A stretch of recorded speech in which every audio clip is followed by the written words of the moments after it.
Hey, what's up? Welcome to Movie Dumpster Season 4, Episode 1. And we're about to put a little slide in your glide, because we're talking about Petey Wheatstraw, the Devil's Son-in-Law from 1977, directed by Cliff Rockmore. I'm Joe Lascola. I'm Sean O'Rourke. I'm Connor, the Devil's Skeleton-in-Law McGraw. Welcome to the dumpster. Yes, I'm Petey Wheatstraw, the Devil's Son-in-Law. The High Sheriff Bill. I went with Notorious Fanny and even made love to old Lullabelle.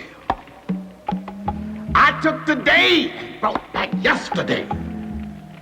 Took the 4th of July and put it in June and made leap year jump over the moon. I'm not here to brag nor here to boast. I can sit on a tombstone and produce baby ghosts.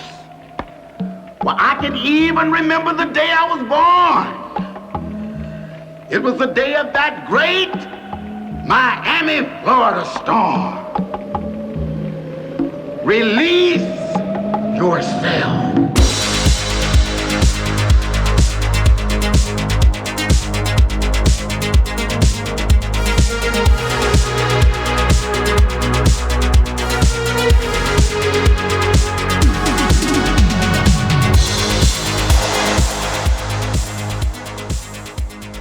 In-law McGraw. I can rhythm and rhyme all the time. I wish I could speak in rhyme as good as Rudy Ray Moore could, rather. Oh my God. R.I.P. Man, what a legend this man was. Yeah, R.I.P. for sure. Yeah. Guys, it's funny. I'm playing Assassin's Creed Valhalla, and there's something in that game called Flighting, which is basically just Viking rat battles. And this whole movie, I'm like, yeah, that's basically just what that is. I actually had a chance to meet him. Really? Yeah, around like 2001, I was at a convention, or it might have been like before that, a couple of years before that. I wasn't really into Dolemite yet. I kind of didn't know who that was yet. Yeah, weren't you like 9 years old? Like, no, I was a teenager, but I was into all the exploitation films, but I hadn't kind of graduated into Blaxploitation because I found out about these films like on the internet, and I only had a couple friends that were kind of into it as much as I was. And I kind of relied on those two things. So and it was a matter of getting your hands on the movies themselves, which weren't an easy task until like the early 2000s and mid 2000s, you know? Never seen this on a shelf. Well, we're also spoiled now because it's like, oh, that fucking movie from 1974 that was lost to time. Oh, okay, well, it's streaming on Netflix or it's streaming on Amazon Prime. It's on Tubi. It's on Tubi. Because, of course, all the Rudy Ray Moore movies, or at least some of the big ones, including this, Dolemite, and The Human Tornado, and Disco Godfather, which we might talk about a little bit in a moment, are all on Tubi, I'm assuming kind of through Vinegar Syndrome, which we have talked about previously on this show, other movies that are licensed by them usually end up on Tubi, so you have no excuse not to watch this movie. We'll get to it, but I'm just for the sake of getting through it at the moment, those 4 Dolemite movies were acquired by Vinegar Syndrome and remastered, and they look fucking great and they sound great. Mm-hmm. So if you want to support that, you probably should go do that and pick up those 4 discs from Vinegar Syndrome themselves. But if you're a cheapskate and you just want to watch the movies, we implore you to go check out Tubi. Or do what you want. Yeah, do whatever you want. The first 2 movies that he did, I don't know if you're about to give me a little break, or give us rather a breakdown of Rudy Ray Moore here, Joe. Before we talk about Rudy, I want to talk about the Blaxploitation film genre. Okay, yeah, because this is a new idea we're playing with this season, where we're going to kind of go through a few of these Blaxploitation films, really shine a light on them, and kind of talk them out like we do on the show, and we hope you guys enjoy it, because it's something that we've talked about on and off for a couple seasons now, and I think we're all pretty happy to finally pull the proverbial trigger on it with Rudy Ray Moore himself, the godfather of rap, as Snoop Dogg lovingly has referred to him in the past. That's correct. And I know what you're thinking. 3 white guys talking about a bunch of black films. Yeah. Three Elmer's glue white guys, all from the fucking suburbs of New Jersey. I'm a little tanner than you guys, but I'm still white. It's hard to beat Irish pale. Yeah, we just burned, Joe. I know, I'm not pasty, but I'm definitely a white guy. Anyway, my point is, I don't want to come out of the gate in this and be like, I'm an expert, or we're the experts on the genre, or the real cultural influence these have had on black culture. I don't want to be a voice or try to be the voice of the black culture on this subject. We are strictly coming from a point of view of just how these have impacted the film genre and a little bit and just historical, facts and stuff like that. Again, I didn't grow up with these films, right? And my folks didn't grow up with these films. I mean, neither did I, or I'm sure Sean hasn't either. So. No, yeah. I mean, honestly, I didn't even know who Dolemite or Rudy Ray Moore were until Joe told me about them.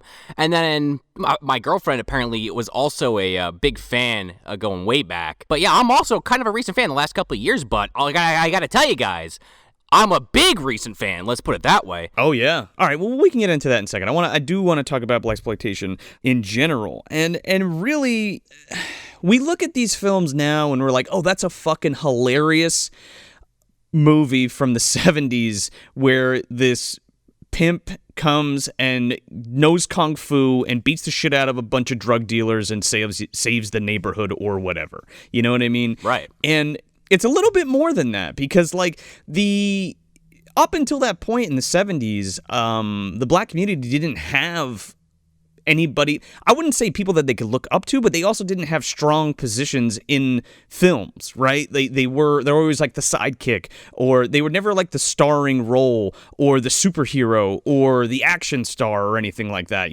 Exactly. So it was kind of like it was a big movement in the 70s and kind of the shifting of the position of races and all that kind of stuff, like from the late 60s into the early 70s. And I think that is great, but even people, from what I've read, I didn't live it, and I don't have commentary from a black friend that has their point of view on it. However,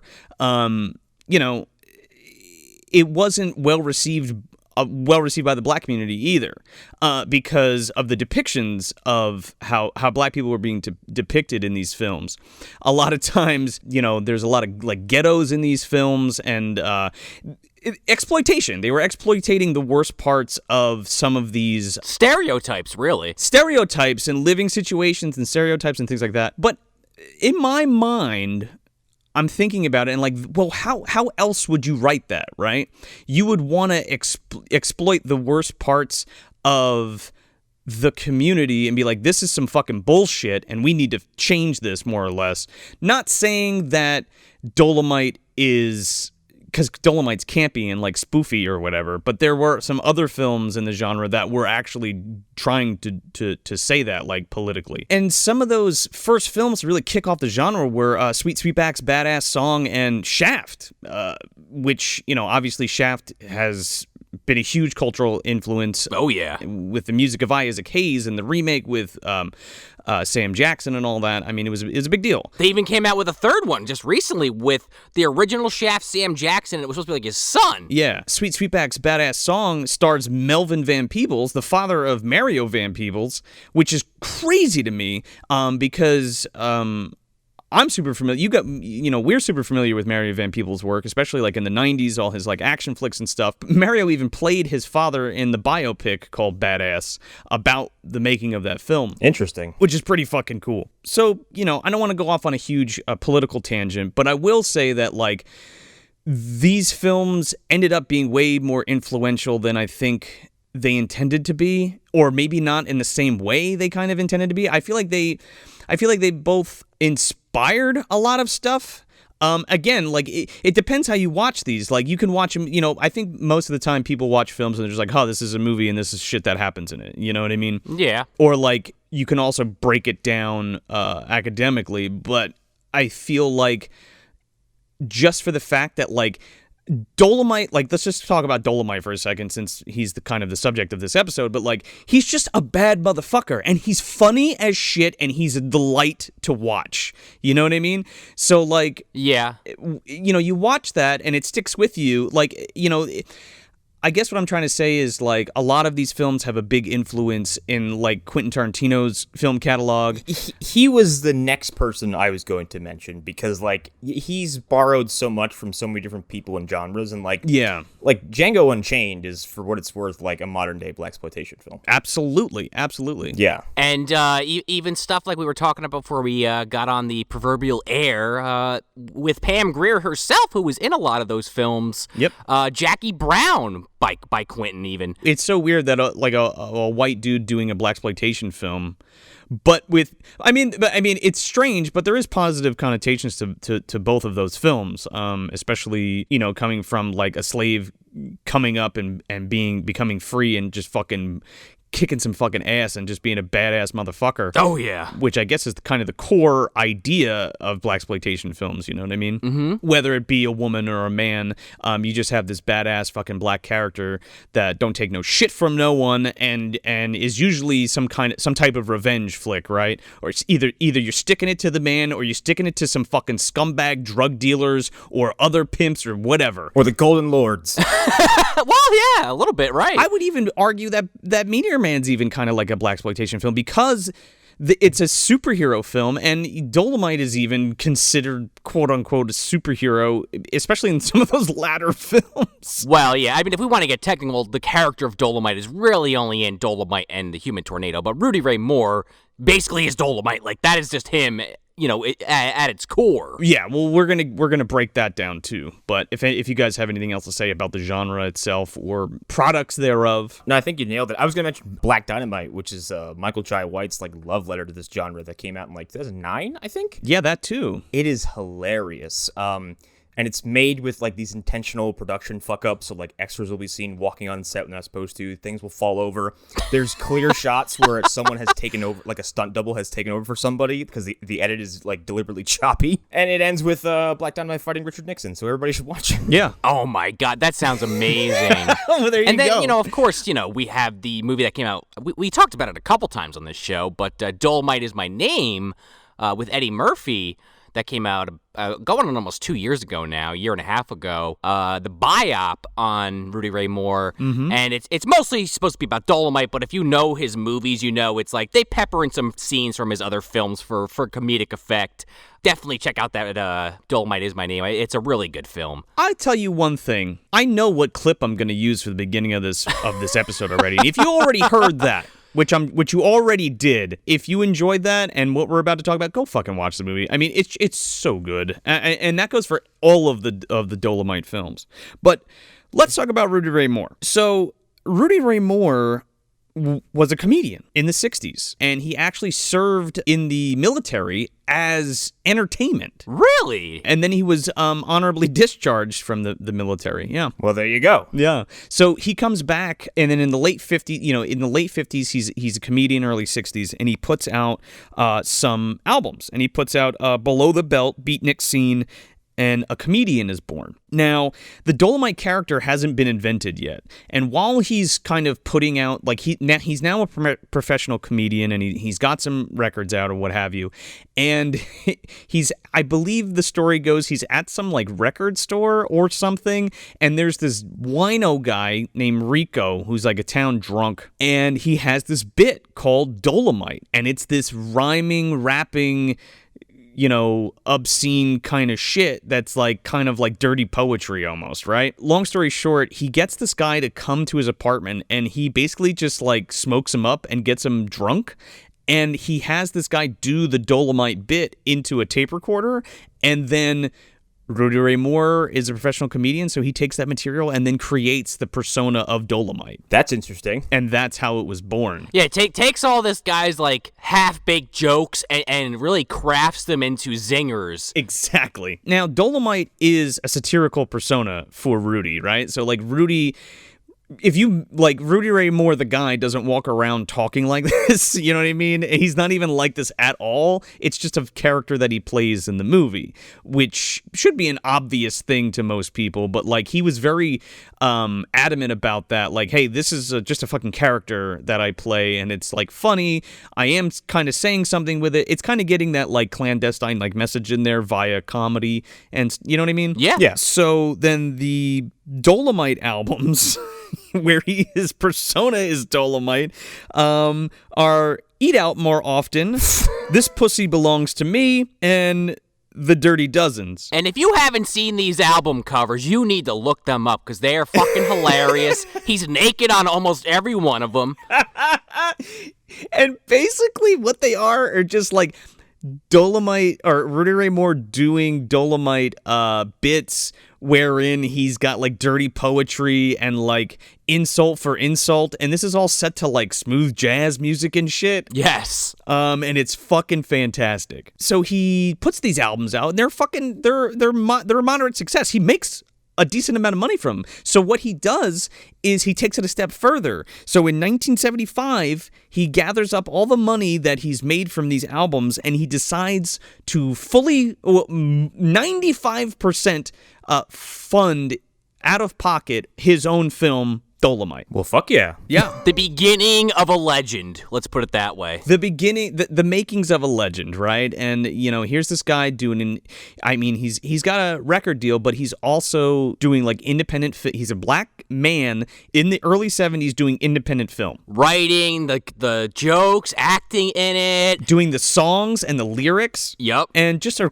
quick rundown on Dolemite. So Dolemite, the character, is a pimp who basically gets framed by another pimp and goes to jail and then does like 20 years, comes out and goes to reclaim his turf by assembling his hoes and training them to do karate and then going after the drug dealers and the opposing pimp. Yeah. And the corrupt law enforcement. That's about it. Yeah. I mean, especially that first film, that's the movie. And he just He kicks their fucking asses. Yeah, Dolemite is his name and fuck it up motherfuckers is his game, dude.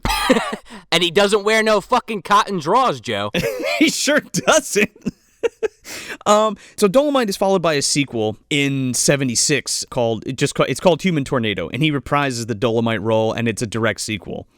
Then in 77 he does Petey Wheatstraw, The Devil's Son-in-Law, the movie we're talking about today, which is the Dolemite character, but isn't a canon sequel. It's like a totally different movie. He doesn't play Dolemite, he plays Petey Wheatstraw. Right. And then following that is the Disco Godfather, where again he has that Dolemite persona, but he's not called Dolemite, and he plays like a retired cop in that.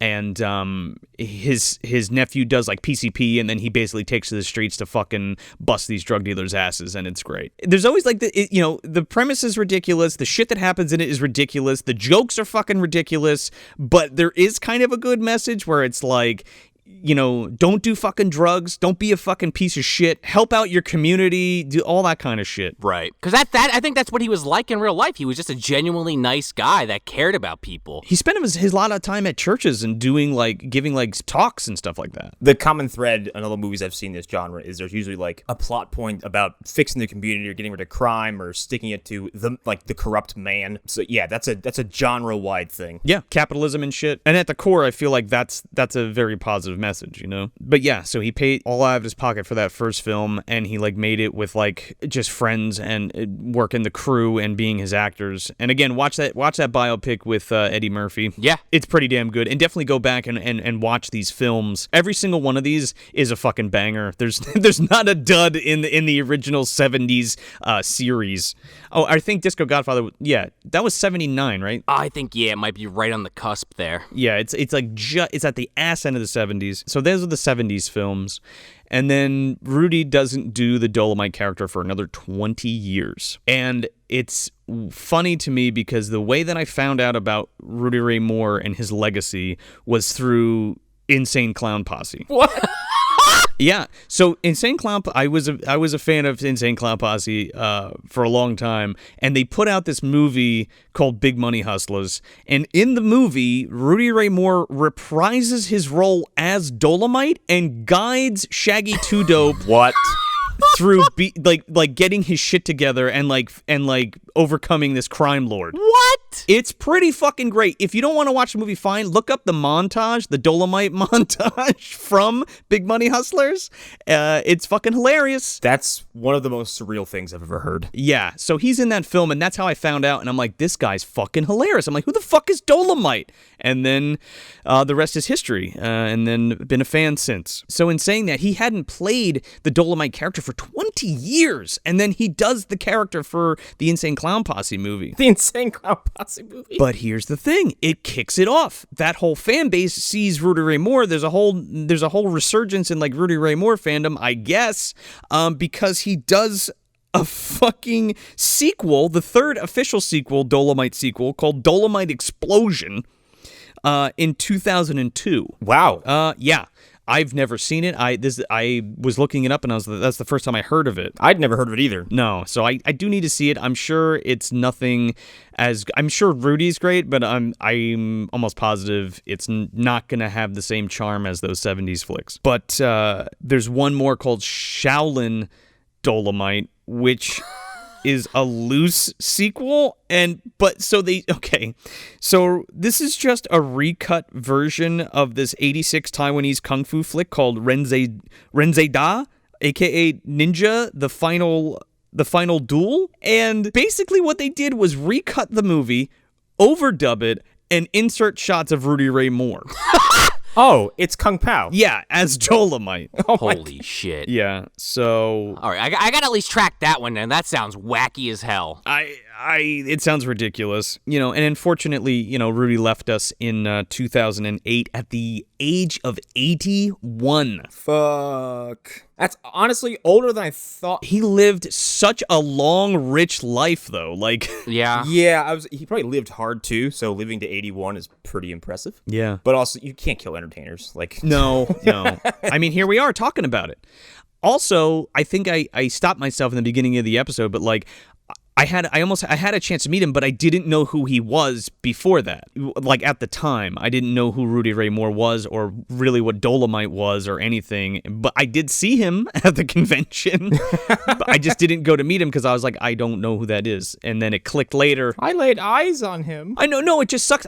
I always think about things like that, and I'm like, fuck, I wish I knew, or I wish I could have shook his hand and talked to him for even 5 minutes because the legendary we're talking here. Yeah, I mean, these characters, I feel like, if it's 2020 and we're still talking about them, I feel like in 2077, hopefully people are still talking about them then, I guess is what I'm trying to say. Oh, yeah. No, absolutely. Well, we'll have nuked ourselves, so we won't have to worry about it. Let's hope not. Shoot the fucking Dolemite movies into outer space just so they're there. Yeah, why not? And then when they come crashing back to Earth, hopefully somebody, if anybody's alive, they can watch them and have a few laughs. That way when we start over, we don't have any racist bullshit going on. Oh, I like that. Yeah. Aliens trace it back to Earth and they find nobody there. They're like, fuck, we can't get any more. Ah, shit. We came here for more Dolemite movies. What do you mean he's gone? What do you mean you're all dead? What do you mean everyone's gone? It'll be like that episode of Tales from the Dark Side when Gavin, who's the dad from Christmas Story? Gavin, shit, I always forget his name. Anyway, him and the mayor from Ghostbusters created this series like in the 60s and never finished it. And it's like in the radio transmission or the television transmissions are shot into space. And years later, like 2 decades later, this alien comes to Earth and is like, you need to finish this series because we don't know the ending.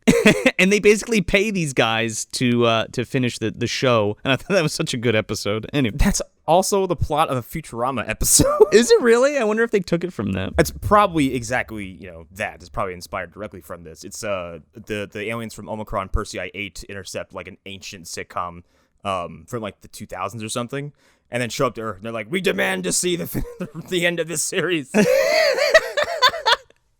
Well, we'll be tackling that eventually with Talks from the Dark Side, guys. Yeah. I'm looking forward to it. I just want to talk about Cliff Rockmore real quick. He directed this film. He also And wrote it. and he also directed Human Tornado, and wrote Disco Godfather. And he produced all 3 of these movies. You know, I knew of a wrestler named Human Tornado, and there definitely should have been one named Disco Godfather if there hasn't already. So yeah, without further ado, let's get into Petey Wheatstraw, the Devil's Son-in-Law. Fucking wacky ass movie. Yeah, let's dive straight into this, straight to hell, I suppose, right? We open up in hell With one of Rudy's patented speeches here. Oh man, he is fucking sliming and jiving over here, man. He's talking about fucking being in hell and about to lay it down on you, like how the fuck he got there and shit. And then he's like, and then it just cuts to like a Florida hurricane. Well, yeah, he's explaining his birth, basically. He's like, Yeah. He goes, oh, it was the day of that great Miami, Florida storm, and it cuts to this fucking house with everything shaking and the wind blowing outside. And lots of stock footage. Yeah. Of palm trees blowing in the wind. It cuts to this fucking like this cabin. This dude and his wife are in there, and his wife is pregnant in the bed, and she's got this enormous belly, She looks like she's gonna die as soon as she gives birth. It is gigantic. and it's just a barrage of like one-liner after one-liner. Oh, yeah. Well, first of all, this doctor comes in. I got to make a comment about this guy. J.B. Barron, by the way, he was also in the Human Tornado. Yes, he is this racist fucking sheriff in the Human Tornado that goes after Dolemite, and he catches Dolemite in bed with his wife, and she goes, he made me do it! and this guy just fucking has his, like, crony blow her away, and then Dolemite runs outside buck naked. Rudy Ray Moore just having his dick flapping all over the place. And he jumps over like these hedges down this hill, and the movie literally pauses, and Rudy has like a voiceover, goes, hey, you didn't think I really did that, let's see it again, and it rolls back and says instant replay, and this motherfucker rolls down a hill buck naked as Ernie Hudson, in one of his first films, pulls up in his car and fucking they drive off. Wow, that was a lot. Welcome to Rudy Ray Moore, Connor. Gee, wow. But yeah, he's the doctor, and he's like, oh, what are you giving birth to, an elephant? And she's like, what? No! She's like, are you implying I had sex with an elephant? The dude says that. He's like, you say my wife fucked an elephant? And he's like, what are you talking about? So then the doctor, he starts delivering the baby. Yeah. Now, here's the thing. Again, we talked about this in the beginning. There's a lot of these stereotypical things that run throughout this movie that did not age well at all. No. Well, it didn't age well, and like I feel like we're the wrong crowd to give any proper insight on it. Yeah. Or try to explain it away. So like our best, like we're just saying, there it is, and we're not gonna do much. Yeah. There's a lot of watermelon jokes, and that's all we're gonna say. Peppered throughout. Yeah, it's a recurring gag. We'll probably talk about one other one, but that's it. And after that, the doctor reaches in, and he goes, he bit me. He pulls out a full-grown fucking kid In a diaper! He comes out, he's like, I'll teach you to fucking spank me, motherfucker, and he jumps on him and like starts choking him to death. And then he goes, the dad comes in, and he goes, he's like, oh, I know, you're the one that disturbed me every night of my sleep! So you hit me with your dick? He goes to beat the shit out of his dad. And the mom immediately was like, oh, wait, hold on. She's like, knock that shit off. She's like, your name's Petey Wheatstraw. And then the theme song kicks up. Oh, it's so fucking good. Petey Wheatstraw, Petey Wheatstraw, Petey Wheatstraw, Petey Wheatstraw, Petey Wheatstraw, Petey Wheatstraw, Petey Wheatstraw, devil's son-in-law. It's all okay. I wanted to make a note too. I forgot to mention that these are the first movies to feature like, the Blaxploitation genre itself is the first to feature like full funk and soul soundtracks. in film. So there you go. Oh, man, I love it. It's just like really, I mean, I love this movie either way, but the music really just adds something to the whole feel of the film. Oh, man. There's one scene in particular that the music elevated what was happening so much, I could not stop laughing. I know. I mean, it gets you off your feet. You want to dance. Yeah, it's all super upbeat and happy. It's all funk, dude. And like when you think of the 70s, that's what I think of. I think of fucking funk. No, me too, for sure. In Black Lightning, every time there was an action sequence, they played music like you'd see in this movie, and it's fucking awesome. Ah. Or like Luke Cage is another good example. Yes, I think all the Luke Cage action sequences were pretty much inspired by like movies like this. Absolutely. Oh, how did we even miss that? That's like a huge. Yeah. That's a huge one. That you can kind of actually you can overlay that right over the genre, to tell you the truth, and it works perfect. Yeah, season 2 is a little heavy, but yes, it's a fun show too. No, for sure. So then we as the credits roll and we get treated to this Petey Wheatstraw theme, we see Petey getting the hell beat out of him by some bullies, and this bum Bantu watching. This bum, he's like a fucking a Shaolin monk. Well, he's dressed like a damn bum at first. This reminded me so much of the opening of Kung Fu Hustle. Yes. Oh yeah. We're just getting bullied, and the guy teaches him the Buddhist palm.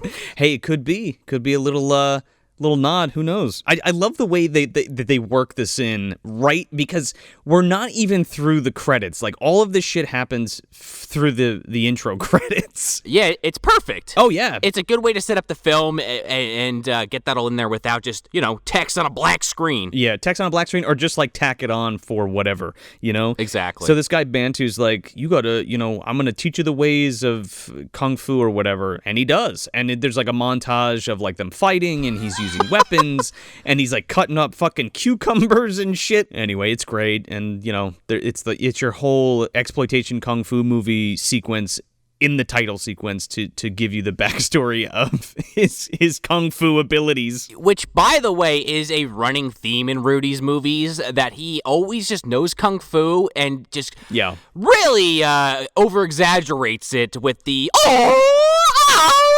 Oh yeah.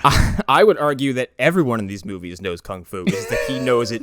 He just knows it better. Everybody from Rudy's crew knows how to do Kung Fu. Yeah, like all the fight sequences, like, I'm like, all right, everyone's a martial arts expert. Jimmy and Ted know how to fucking fight too, man. Yeah. I mean, honestly, somewhere in the MDU, Devon's ghost, just that movie just shivered. Like a chill ran up its spine. After this whole Kung Fu teaching, Bantu's like, and that's it. You're a fucking Kung Fu master now, kiddo. What are you going to do? And he's like, well, I didn't want to do this. I kind of wanted to become a comedian. And he's like, oh, okay. Well, you're a comedian now. Go ahead, kiddo. And we just flash forward to Rudy Ray Moore doing stand-up comedy, making fun of some woman's ass. I fucking laughed so hard I almost fell out of my chair. It opens up with he's like, ma, what an ass. And he's like, I love me a woman with some big ass. I'm like, fucking A, dude. He roasts this guy in the crowd. He was like, shut your ancient ugly ass up. What's that woman's husband trying to defend her? He goes, if you don't shut up, he's like, I'm going to take that other woman and beat you to death with her titty. just like fucking vicious. The crowd's loving it. I'm laughing so hard now. I'm not even actually watching it. I'm just remembering it. And, oh, yeah. It is glorious. It reminded me so much of the Play Haters Ball from Chappelle's Show. Sure. And I had to think, like, that's very obviously a send back to all this stuff. But, like, I could not stop thinking about Charlie Murphy just sitting there shaking his fucking head. I mean, I feel like Eddie Murphy got a lot of his material from this, too. Yeah. If you watch any of those behind the scenes of that Dolemite movie, I mean, Eddie Murphy and his brother Charlie were huge Rudy Ray Moore fans, and Charlie especially. Yeah. And I watched not an interview. It was like a round table that all the actors were on when the movie came out, and they were talking about that, how Charlie was trying to get this movie made for years, and unfortunately they weren't able to actually get it done until after Charlie had passed away.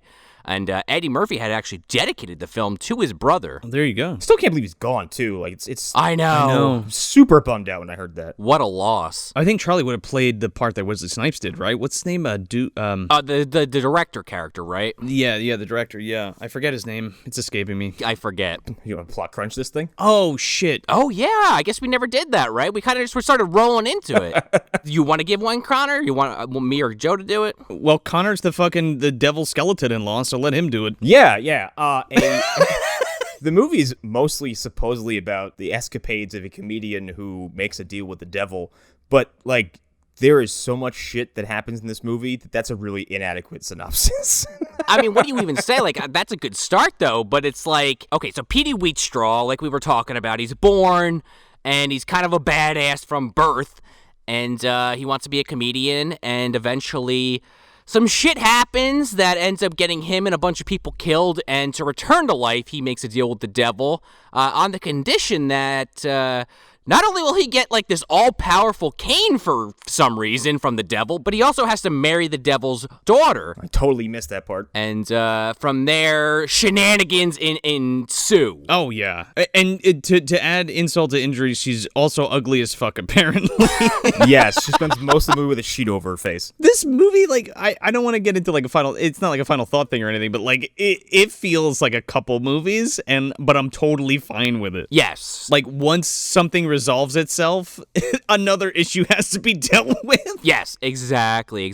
Yeah, and like there's all these little like ridiculous subplots going on and like little mini arcs that characters have and these little distractions. Like this movie's very busy. So my bad about, that's usually my job to be like, hey, it's time to plot crunch, and I totally fucking whiffed on that one, so my apologies. Well, it's the start of a new season, Yeah. Everybody gets one. Everybody, don't fuck up again or you're fired. So yeah, what a fucking ass, look at that ass, I love a woman with a big ass. And then we're introduced to Sheila and Jimmy.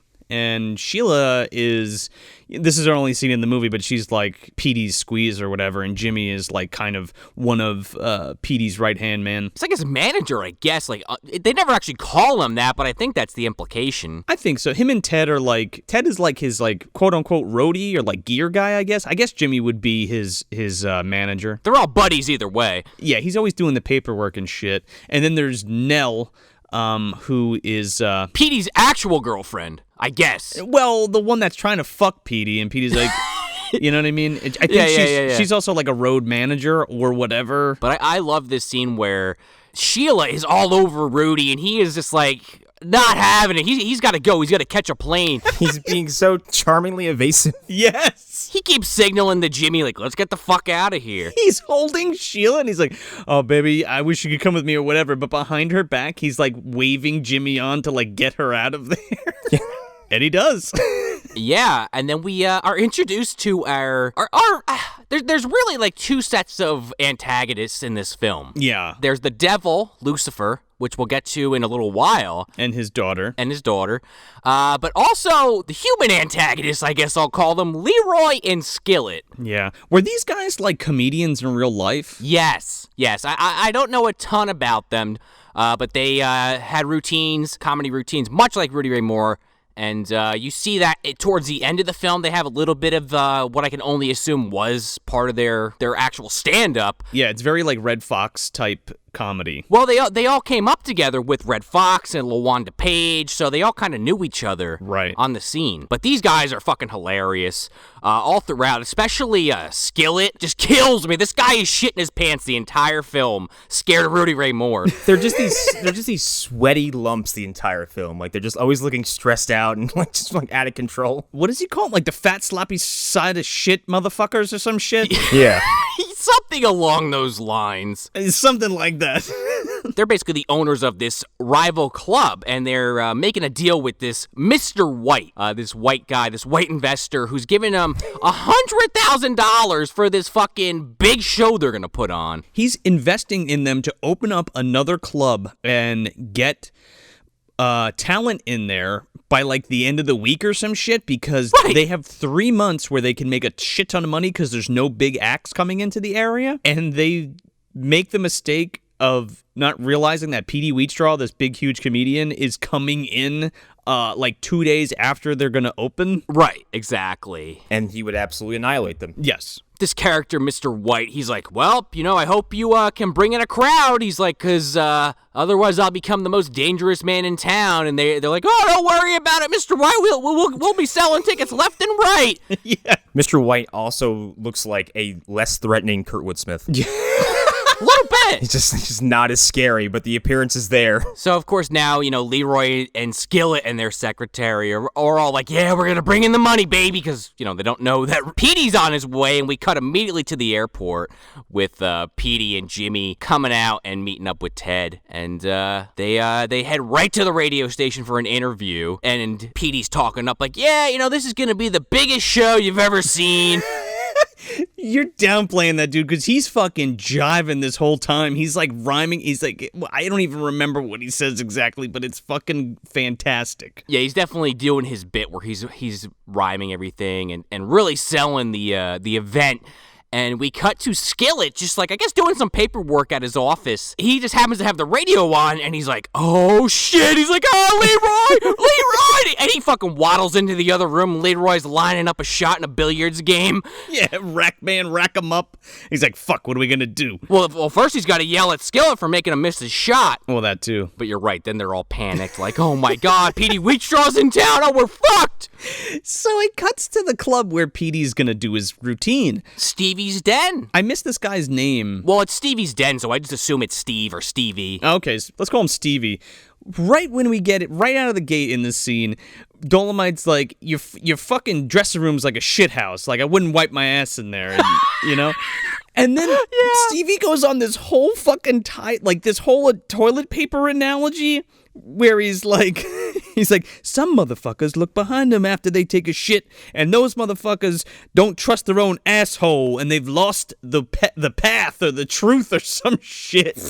And he keeps like doing the sound effect for like when you're hitting the toilet paper, like ba ba ba ba ba ba ba ba ba ba ba ba ba. Yeah, he's going brrrr. The fucking toilet paper comes out. And it's like this whole thing to be like, just to kind of deter the fact that Dolemite's making a big deal about it, and then at the end, Dolemite's just like, yeah, but the dress room's is a fucking shithouse. He's like, fuck you. My point stands, sir. And then we get introduced officially to Ted and his little brother, Larry, which it was played by Brian L. Rockmore, so I'm assuming that was either the director's son or maybe nephew. Sure. Who wants to, help hand out some flyers because he doesn't ever get to do anything with his brother. His brother's always out with Petey and Jimmy. He's never in town. He wants to spend time with the guy. And Ted's like, Larry. He's like, I don't want to do that. And I'm like, come on, how often do you get to hang out with your brother? Yeah. So he's like, all right, come on, Larry. Stevie even says he'll pay him a little bit. Yeah. So that's kind of the beginning of their side quest that ends up essentially causing the rest of the film to happen. Sure. It goes in a direction I was not expecting. My fucking jaw dropped open at a couple parts. So Petey just like walks out. He's like, all right, he's going to do something. And these junkies are stripping his fucking car. Chases them across town. They have this, like, the back of the seat, like, taken out, and one of them's got the tire. Yeah, I was gonna say, they really need that seat, because they two people run with this thing across town. They pick up a woman on the way. Rudy Ray Moore takes off his jacket, and he's like, you junkie motherfuckers. He's like, I'm gonna kick your fucking ass. And this plays out almost like it's like a Benny Hill routine. Yeah, like a Benny Hill routine, or even like in Street Trash. It reminded me of Street Trash when they're throwing the guy's dick around. A little bit, because he's chasing them, and like I said, they end up with the seat. They pick a woman up on the street, and she faints on the on the chair. Oh yeah, they run into her, and she fucking flips up onto the fucking thing on the seat, and they just run off with her. Yeah, and the other guy, he's running, he's got the tire, and these two guys are walking like, the classic like glass gag, but it's a bunch of eggs. Yes. They throw the eggs in the air, they go flying all over the place. The eggs get a slow motion treatment, like you see them fly into the air, they're all fucking spraying everywhere. It's very slapstick shit, and I love it. And then, of course, as soon as Petey catches up, there's this fence they could easily climb over, in my opinion, but they don't, and then he beats the living shit out of them. They're probably winded as fuck, too. Now that, too. Yeah, probably. He kung fu's the fuck out of him, dude, complete with, like, over-the-top Bruce Lee sounds.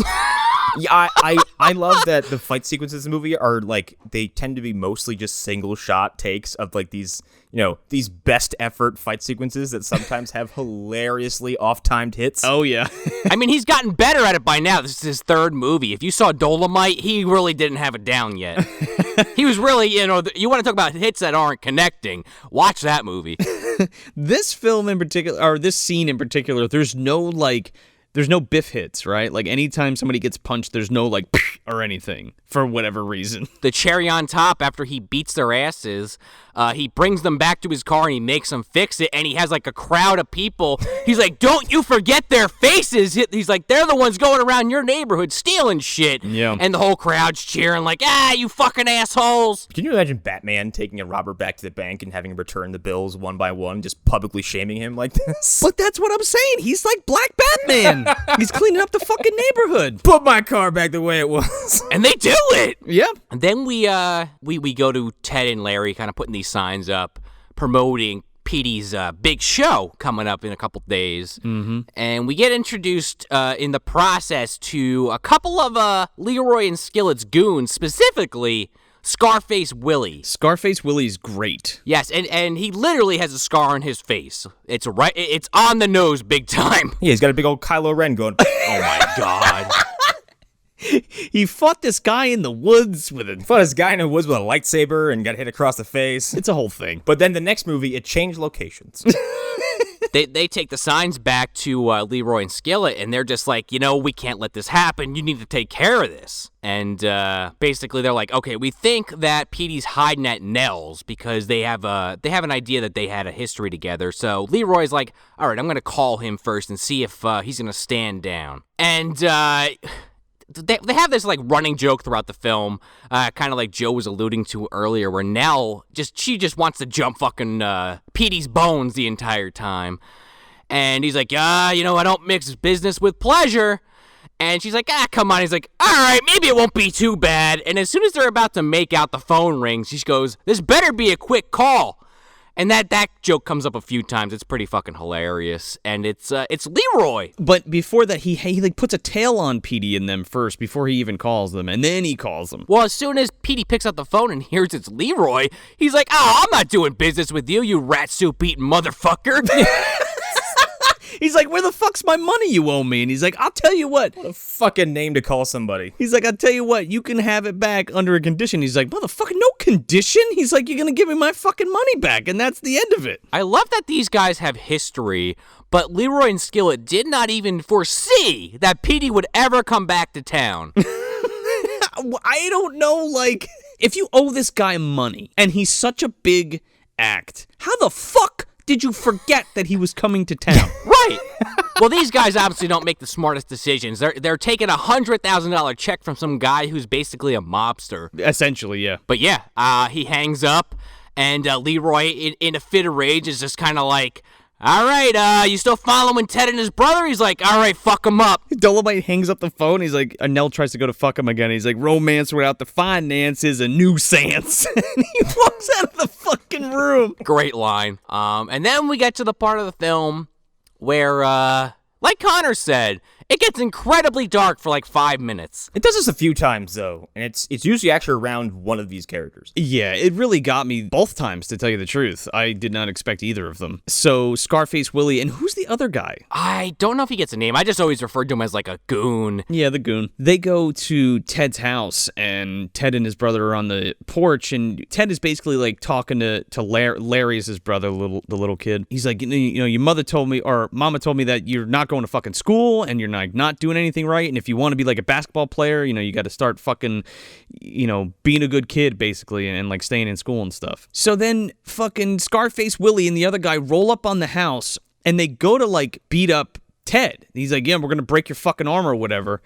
And they go at it, and Ted fucking beats the shit out of both of them, but then Scarface Willie pulls a gun out on him, and Larry goes and kicks Willie in the stomach, and then Willie fucking shoots Larry right in the chest, point blank. Yeah. My fucking jaw dropped. I was like, oh no. Yeah, it's hammy afterwards, but in the moment you're like, oh fuck. Well, It's not even that hammy afterwards, to tell you the truth. they go full echo like, no, Larry, Larry, Larry, Larry, Larry. Petey? Yeah, and like he's making these like overly exaggerated painful expressions and clutching his chest and slowly dropping to his knees. This kid, the last thing he says is, I can't see, and then dies. Yeah, that's horrific. Well, he specifically says, I won't skip school anymore. And then he dies, and it's like, oh my God. And Ted and the whole family are surrounding him, screaming and in pain and terror, really. It's really fucked up. And then they take his body away, and we go to the next morning, and it's the funeral. It's an entire funeral service. They're taking him out of the church. They just had the wake and the service and everything. They're going to go bury this kid.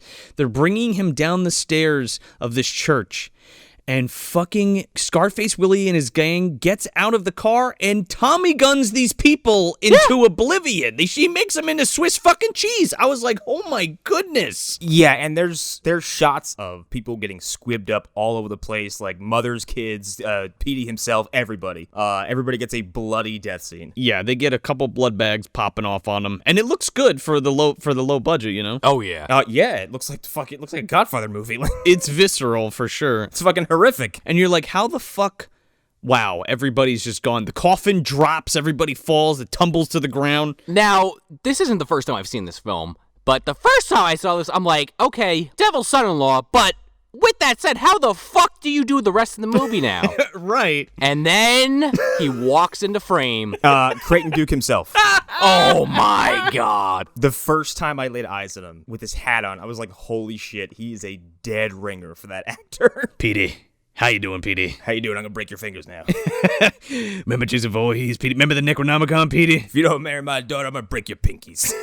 You gonna read from that book, Petey? This guy just casually walks in, all these dead bodies. There's like maybe 3 people cowering in the corner. Everybody else is dead. And he's like, huh.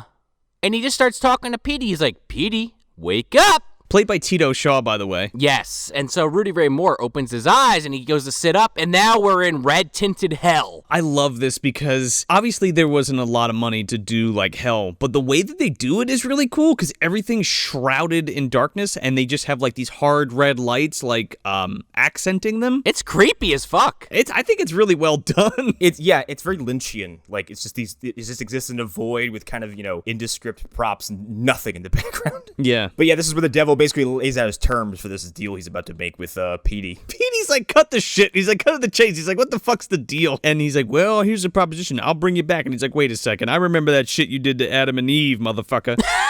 He also keeps calling him Lou. Yeah. Because they have a gag where he hands him his business card and he's like, what the hell? He's like, Lou Cipher? He's like, it was a printing mistake. I'm Lucifer. I'm actually Lucifer. It's pretty great. So, yeah, Lucifer's like, no. I got all new cheap moves, man. Here, listen.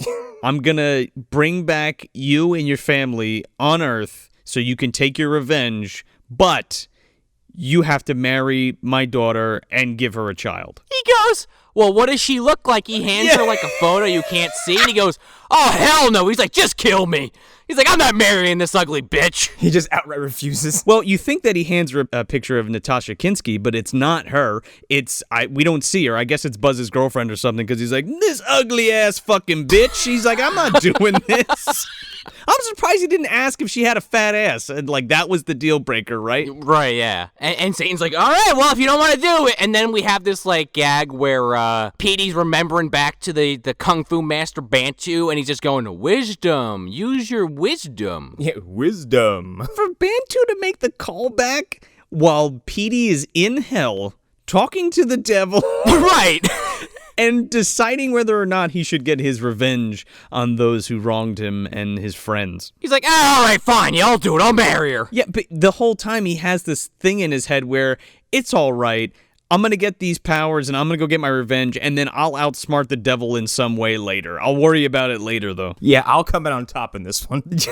I hate to break it to you there, Petey, but this isn't the chilling adventures of Sabrina. No. You're not going to come out on top. So Lou snaps his fingers and literally everything is reversed. Like the bullets come out of everybody and go back into the guns, and everybody's blood goes back into their bodies. And I think like Willie and his gang are like transported away or something, and the rest of the service continues. Well, they think they did the job. Oh yeah. They think they killed them. It's done and over with. Leroy and Skillet are celebrating because they're like, no more problems. I mean, they really just had to take out Petey, but they killed like 20 innocent people in the process. They shot them all. Oh, yeah. Imagine their day. Like, they shoot these people, and then there's like a 10-minute black spot. You're like, I can't remember anything that happened then. What happened? Oh, my goodness. Well, like, even Jimmy's like, whoa, that was so weird. And Rudy Ray Moore is like, I'll explain it back at Nell's place, because that's like kind of where they meet up. It's either Nell's or or Steve's bar. So they go back to Steve's, and Ted's like, oh, I gotta go fucking kill Willie. I gotta avenge my brother or what have you. So Petey's like, oh, all in time. So they basically set this thing up where Ted goes down to the club, and Petey's there with the other gang members. And he's like giving him the finger. He's like, fuck you guys, blah, blah, blah. And he like runs around into this alley, and they follow him. And he ends up beating the shit out of most of them. But then again, he pulls a gun on him, and he's like, all right, motherfucking Bruce Lee. He's like, I'm going to shoot you just like I shot your brother. Yeah. And then Petey is like behind like a corner and jumps out. And these guys are like, oh, we killed you. And they all fucking run away scared. And Willie... This is like the funniest scene. Oh, yeah.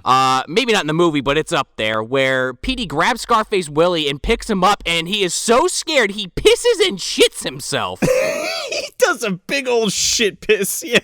But it's not just like you're thinking to yourself like, oh, so yeah, whatever. He shits his pants like off screen or whatever. No, they show him piss all over the front of his pants, and you hear like farting noises like he's shitting his drawers. And then he passes out. He faints, and then Petey Wheatstraw starts punching the shit out of him and wakes him up, and he runs away. He's punching the stomach as he's just limp. Like, he deserves it for sure. He does. He's a piece of shit. The following scene fucking might actually top that one, because we go to Leroy and Skillet, and Willie and his henchmen are all sitting there. Leroy, Skillet, and all the fucking henchmen have handkerchiefs over their nose while Willie's explaining what happened. This is one of my favorite scenes of the movie because I didn't see that first. And then when I finally realized everyone had handkerchiefs over their face, I fucking cracked up. And it goes on the whole scene. One guy faints. Willie is like catatonic, and Leroy is just like, what happened? He's like, you said he was dead. You said you shot him, so he should be dead. And he's just like shaking his head and nodding his head and stuff. And one of the guys like passes out because the shit smell is like too overpowering. Holy shit, that guy hits the floor so fucking hard. Like, it's not a stunt double, it's a single shot. This guy, he just falls straight backwards and eats shit. And the henchmen, they're trying to keep a brave face on, but Leroy and Skillet, they are just, like, not having it all. They're like, ow, fuck. Leroy's like, hey, Willie, get the fuck out of here and clean yourself up. And Willie gets up, and he's got this massive diarrhea stain on the back of his pants. Complete with, like, a fucking, like, timpani hit or some shit. He's like, down. Yeah. Sad trombone. Yeah.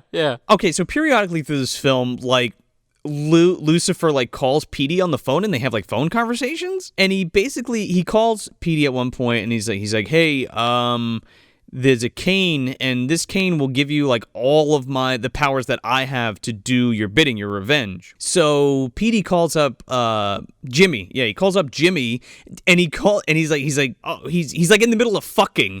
You hear his like whoever he's with just on off screen. Oh, yeah. And he stops to pick up, and he's like, oh, come on, I gotta be at a graveyard. Are you kidding me? He's like, all right.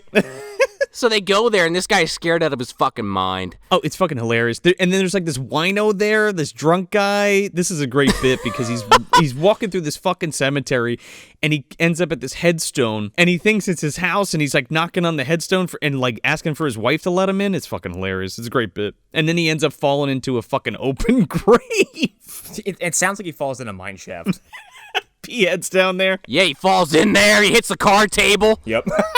Oh, yeah, that fucking card table flips. Who the hell is this? When are they gonna get a new table that's just resistant to the weight of a falling body? Hey man, they fucking bolted it down. I don't know. Maybe they should make it out of some kind of fucking steel or something. I mean, it doesn't matter at the end of the day whether the table breaks or not. P-Head's picking up this motherfucker and breaking it over his back. Yeah, well, that's what happens. It hits whoever hits that table like gets ripped apart by everybody playing poker. He's like the fucking cocktail weenie now. P-Head drops a winning hand and the fucking body crashes down. All the cards fly everywhere. I mean, P-Head, if he finally won a game and this guy, this bum, ruined his winning hand, he's getting fucking eviscerated. Oh, yeah. Right in front of everybody. I mean, Corpse Fucker's going to get in there once the body's torn to pieces and do his job. He's got to get a little pleasure too, right? That's after everybody leaves, There's an open eye socket still hanging around. Well, Kumdar might hang around. he gets a little enjoyment out of it somehow. So Petey and Jimmy show up to the fucking graveyard, and what is this outfit that Rudy Ray Moore is wearing? He's in so many ridiculous outfits this movie. It's like it's almost like a Scottish golfing outfit, but it's like pink and brown. I would even argue like Swedish or something out of Holland even. Yeah, I mean, he's fucking styling, but I'm just like, what you Linderhosen. You did this whole get up to go to the graveyard? Right. It's the only time he wears it. Right. And they find the guy in the fucking open grave, and Jimmy thinks it's like a zombie or a ghost or some shit. And he's like, oh, I'm cold. And Petey's like, well, that's because all the dirt's not on you. And he starts like kicking some on top of the guy. He says, he's like, well, fool, you're cold because you kicked all the dirt off yourself. So he kicks it back on him. He just like pushes it in with his foot. And then they find the cane under like a fucking tire wrapped in some like satin cloth. Yeah, I guess, was that Petey's tire from his car? Not, right? It can't be. That's what I thought for half a second, and then I was like, no, they fixed his car. It was probably the same prop tire. This is some Clash of the Titans shit, right? Like when Zeus sends down the fucking stuff for, Well, we talking about the one with our friend... Or are we talking about the original? Oh, I'm talking about the Harry Hamlin classic. Oh, okay. I mean, if Zeus is involved, there's always some kind of bullshit going on. No, but it's Satan this time. That's why it's under a dirty rubber tire and not in front of like a statue of a god. Yeah, exactly. Yeah, he didn't give him cheat items. Well, okay, he does. This thing, the powers, I guess, okay, we know it's like Lucifer's powers in it. It's never fully explained, but this thing... it gives Rudy some fucking incredible powers throughout the film. It's the Wabbajack from Oblivion. Kinda, right? Yeah, a little bit. It's literally whatever the plot needs, this fucking thing can do. It's a metal detector. It makes people talk when they don't want to. It pushes people away. It does stuff. It defeats the devil himself, question mark. It can find bombs. Yeah, it can find bombs. That's a metal detector. That's what I'm saying, man. Yeah. So I think we cut to like Leroy and Skillet. The construction's full underway on this club, right? And there's people all over the place, and fucking Leroy's like yelling at everybody. And here comes Mr. White to check on his investments, see if they're spending that check well. See what the progress is, yeah. Bitches leave. Sorry. Yeah. He comes in and he's like, oh, yeah, so, I heard about this Petey Wheatstraw. I thought there wasn't going to be any competition. What do you got to say about that? And they're like, oh, we took care of it. We killed him. I mean, wait, he won't. We killed any idea of him playing any events around the area. And he's like, oh, okay, that sounds good to me. Save me a table. My wife loves this shit. That's not fishy phrasing. Bye. No. You think Mr. White cares if these people killed anyone? I don't think so. Absolutely not. So he leaves, and he gives Scarface Willie. Leroy gives Scarface Willie a bunch of shit. He's like, you got one more chance, make sure he's dead. And they're like, I'm telling you, boss, he's a fucking ghost or something. And he's like, don't give me that supernatural shit. He's like, get the fuck on, get out of here, go kill him. So then we cut back to Stevie's den. They're all just bullshitting and hanging out like, oh, what are we gonna do about Leroy and Skillet? And then this is a weird scene. Yeah, it's weird. This woman comes in, and she's like, yeah, I'm going to sing a song for you, more or less. And it is like the worst singing I've ever heard. It's completely unsolicited, too, because nobody even knows who she's there for. And they're just like, I don't know, she's singing for you. And she's singing Sam Cooke's Frankie and Johnny. And it's like this monotone-ass, like, awful, cadence she has. It's funny as hell. I just don't really understand why it's there. It's a very esoteric gag, but I think that what makes it funny after it's annoying for the first 2.5 minutes is that it goes on for like 3.5 more, and it's the same 4 fucking lines over and over and over, and at one point there's a giant action sequence going on around her, and she's still doing it. Well, yeah, because like we were just kind of joking about the cane starts like trembling. And I forgot what happened next. I forgot about where we're going. And I was like, oh, wait, does he, like, make her sing beautifully? I'm like, oh, wait, no. So this thing, like a metal detector, leads Petey to the bathroom. And in between 2 urinals is a trash can and a fucking ticking time bomb. And the face that Rudy Ray Moore makes here is fucking hilarious. Oh! He comes running out. By the way, this dynamite is just like paper towel tubes painted red with like a paper clock face that's all bent up and shit. They couldn't even get a fucking clock and just tape it to this thing? Or just like cardboard or something. I don't know. So he comes out with this bomb and he like trips and falls and it like goes flying and they're playing hot potato with it and it falls on the ground and they're waiting for it to explode. The whole time this woman just won't stop fucking singing. Frankie and Johnny were lovers. But it's more like this, Frankie and Johnny are lovers! Like over and over again, like Connor was saying. And then Rudy Ray Moore, after the bomb doesn't explode, he's like, oh shit, okay. Gets up, picks it up, and then it starts ticking again. He's like, ah! It's alive, he says, and then runs outside. And then, of course, Victor Frankenstein steps out from behind a curtain and says, damn you. Damn you. You rang? Oh. Is that a watch on top of that explosive device? Is that a timepiece? Bye. So, Petey runs outside, and he has this fucking time bomb, and he just lobs it at this truck full of watermelons. And it's just fucking... The truck doesn't explode, but all of the watermelons explode. There's a truck parked next door that just is full of watermelons, and he throws it into it, and it's this giant fucking explosion. It's like a watermelon graboid exploded because everybody gets soaked with the shit. The crossing guard, the kids on the street. The crossing guard's the fucking best because he's like dance directing traffic. Yes. And like he turns mid-gesture and gets hit with watermelon, freezes, and spins around slowly. And starts doing it again, like starts directing again. I mean, the really fucked up part is Walter Peck's there. I mean, he's only a kid. He's walking down the street and he gets plowed with this shit right in the face.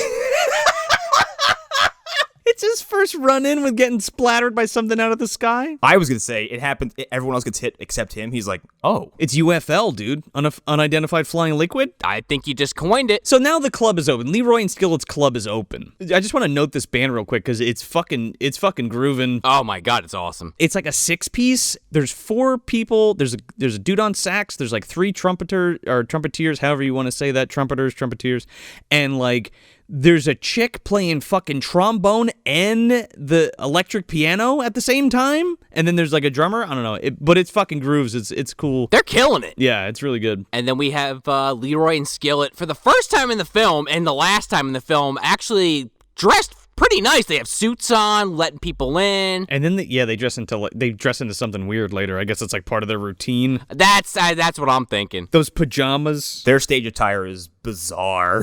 Yeah, their stage pajamas, exactly, with the baby safety pin in the fucking crotch. The paperclip in the crotch is really strange. It's like a fly Tweedledee and Tweedledum almost. Yes. So Mr. White comes in with his wife and her friend. Who's full of lewds.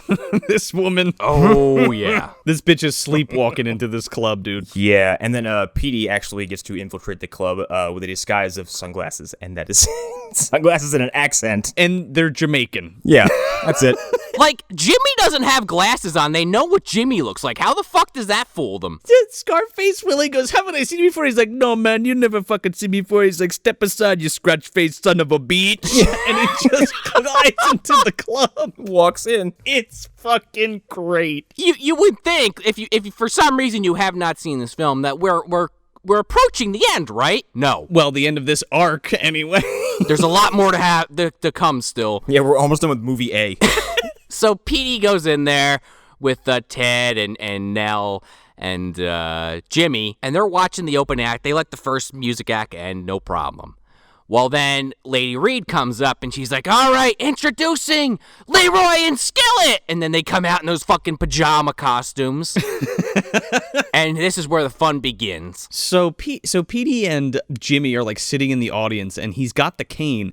And I'm telling you that whoever wrote Bruce Almighty totally fucking dogged this. I could see it. I can see it maybe being parallel thinking, but I can also, this is very blatant. Because it's like spot on. So he uses the powers of hell this time anyway, but he makes them say things that they wouldn't normally say. He makes them eviscerate the audience. Yeah, pretty much. He says some shit to like Mr. White's wife. He's like, why don't you close your fucking legs or some shit, or open your legs, you're too tight or something. Why'd you come here wearing a blue bed sheet? He's like, we could tell it's a bed sheet, you moron. I know a fucking bedsheet when I see one. And then Skillet tries to, like, save it, and he's like, I hope we didn't put too much water in your damn drinks, you assholes. That was my favorite line of this whole sequence, and they say it all with this kind of like it's a deadpan approach. So like their enthusiasm drops, and they go, "Hope we didn't water your drinks too much, you assholes." It like cuts away, and people are looking down, and this one dude looks at it and like shakes it. And he's like, "Oh, fuck you too." And they scamper off stage. They're like, "Oh, check out our next act, Miss Tammy Smalls," and they run off. And this woman gets it worse than they do. I know. Poor Tammy. What did she do, right? I mean, maybe there were some cut scenes we didn't see. I don't know. It's possible. She's singing good. We're jamming. And then Petey waves his fucking pimp cane, and her voice just goes, "Ugh," and her fucking weave flies off, and her clothes fly off. Flies off. Okay, the clothes, sure, but the hair flies upwards like a UFO. Yeah, it levitates. It was like, woo. It looks like it got sucked up in a vacuum somewhere. Oh my god. She runs off stage, and Leroy and Skillet are shitting their pants. And then Petey's like, all right, we're ending this shit. And he literally causes like a hurricane inside, like Uncle Fester opening up one of those books in the fucking library of the Addams Family. He makes it fucking snow. He does a carry. Yes. There's like a point where all this shit's going on, and like tables start exploding, and people can't get out. And Satan's face is like transposed over the frame, like flashing really fast. And well, they're trying to get out, but Willie, he doesn't have the key or some bullshit. Yeah. So Ted comes up behind him. He's like, "Yeah, you can't find the key, Willie?" And he starts beating the shit out of Willie, like in the alley next door.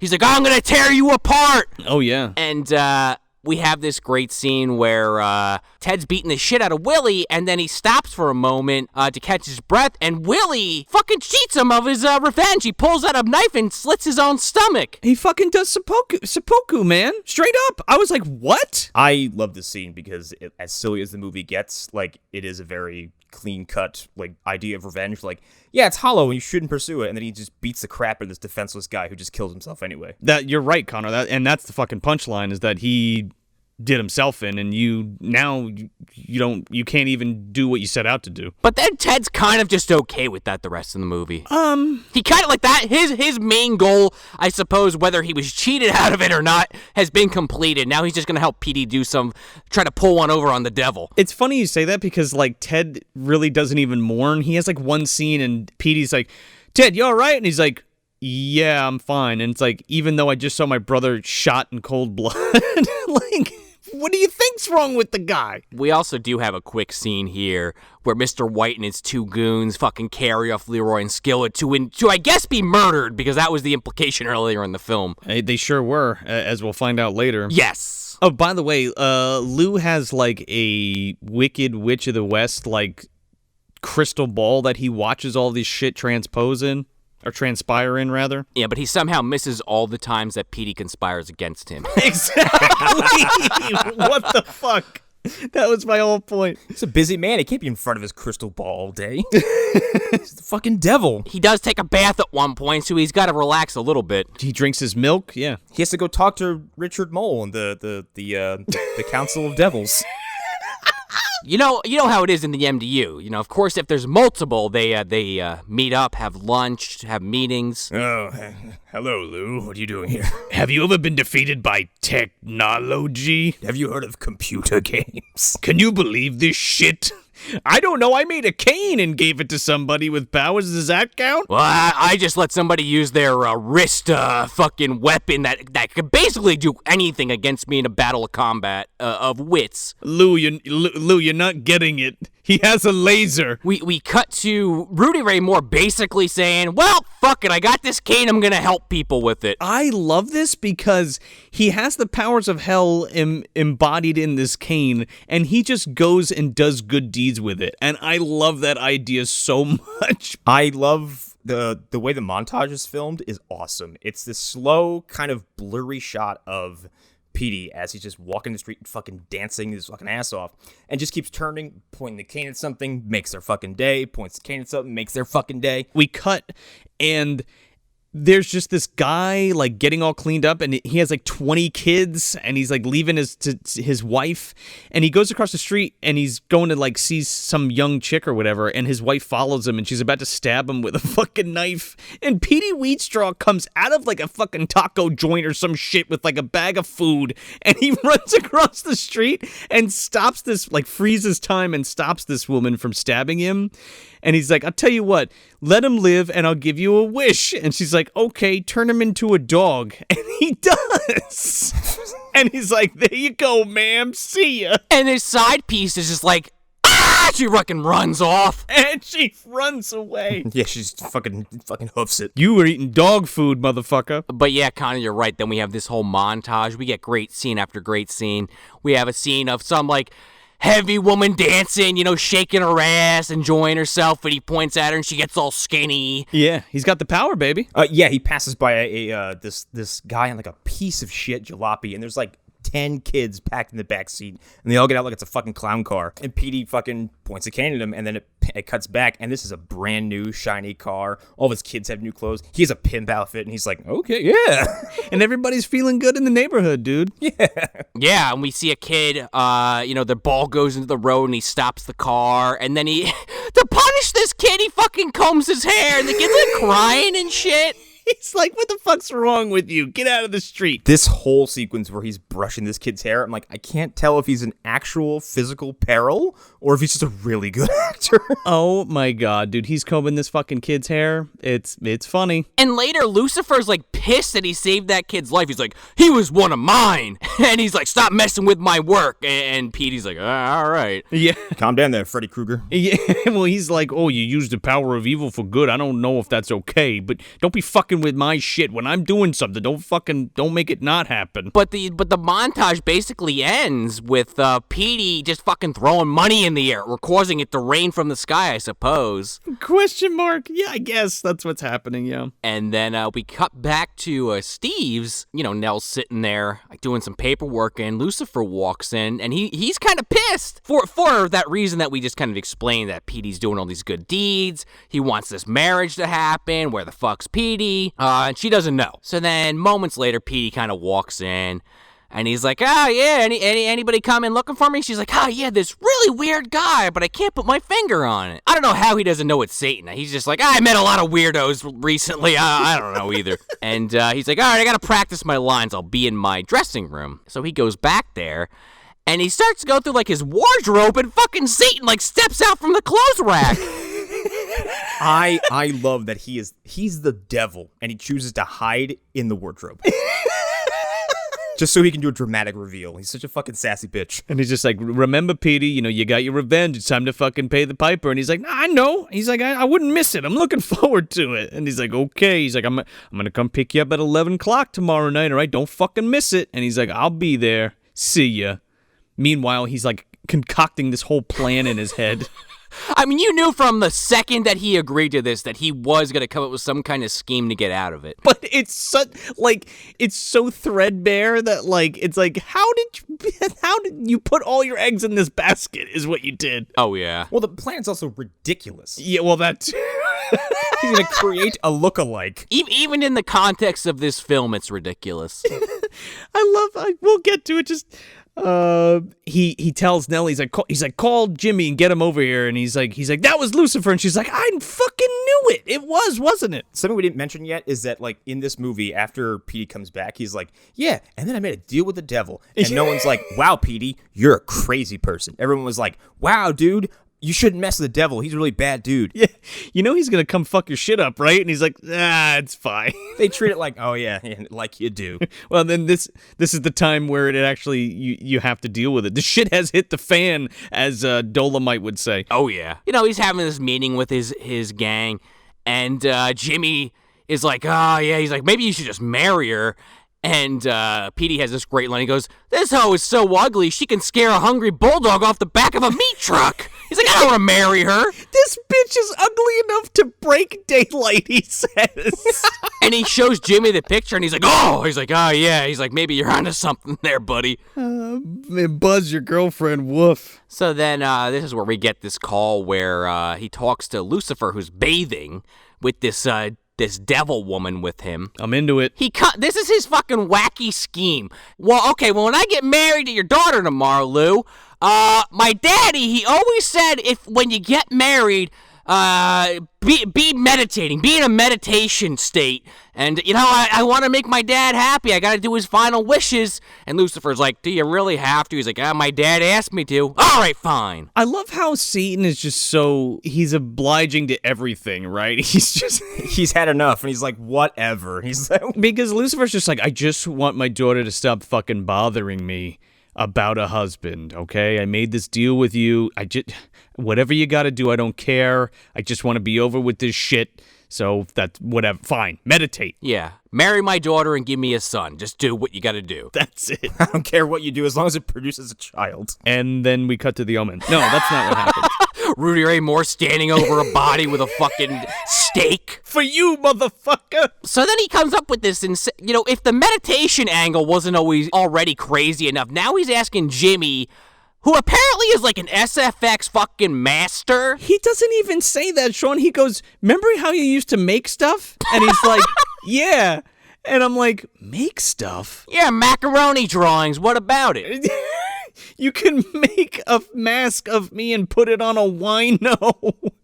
And we'll drug him up with the good shit or something, he said. Why doesn't he just use the fucking cane to turn somebody into a lookalike of him? I don't know. Yeah, he's like, none of that cheap shit. I want the real heavy stuff. Yeah, he's like, I want the heavy stuff on this motherfucker. So they do. Him, Ted, and Jimmy, or Petey, Ted, and Jimmy fucking jump in the car, and they go down to the Dewdrop Inn and pick up, they fill a whole syringe full of, I guess, heroin. And it's like this deep red color. I don't even know what it is. Yeah, they don't ever really say. They just said they're gonna shoot him up with something to knock him out. Liquid ludes, man. Yeah, MDUs. MDUs, yeah. I guess they're red. The sad thing is, after he got hit with those MDUs, if he doesn't get another dose, he's gonna fucking melt. Oh, that's right. Hey, he may have. We don't actually see that happen. No. Later in the fucking Dewdrop Inn, he's just a melted pile in the fucking toilet, maybe? Probably.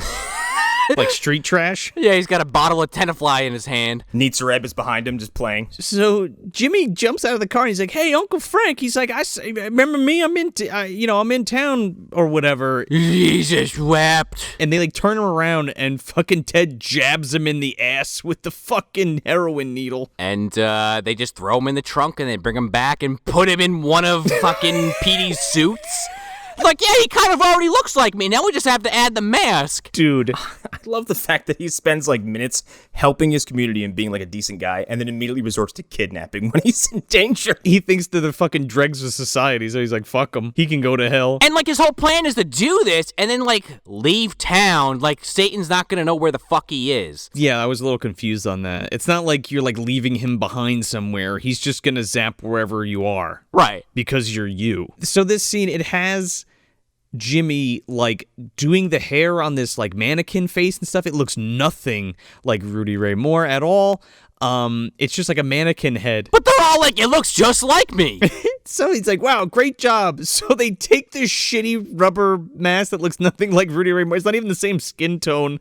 And they put it on this wino and they move their hands and it's just Rudy Ray Moore's face. Yeah, it's just, there's no effort. I love it. I fucking love it. I love it so much. It's perfect. The other thing is Rudy Ray Moore is a fucking giant man. Yeah. When you get a look at him. And so this wino has a completely different body frame. Doesn't sound the same. They even joke about it. They're he's kind of fat. Yeah. They're who gives a shit? He's like a belly and a butt's not gonna make a difference or some shit like that. Yeah. He exclaims, "Kiss my Aunt Rhoda's ass," because it looks so good. And then fucking Satan shows up early wearing his this part's hilarious. He's got this fucking tracksuit on, this red tracksuit. Oh my god. He's jogging down the street. Yeah, whistling and shit, all happy as hell. He is so happy to get his daughter a fucking husband and off his fucking back, dude. Every time it cut to him running, having the fucking time of his life with this fucking upbeat piano music playing, I fucking cackled.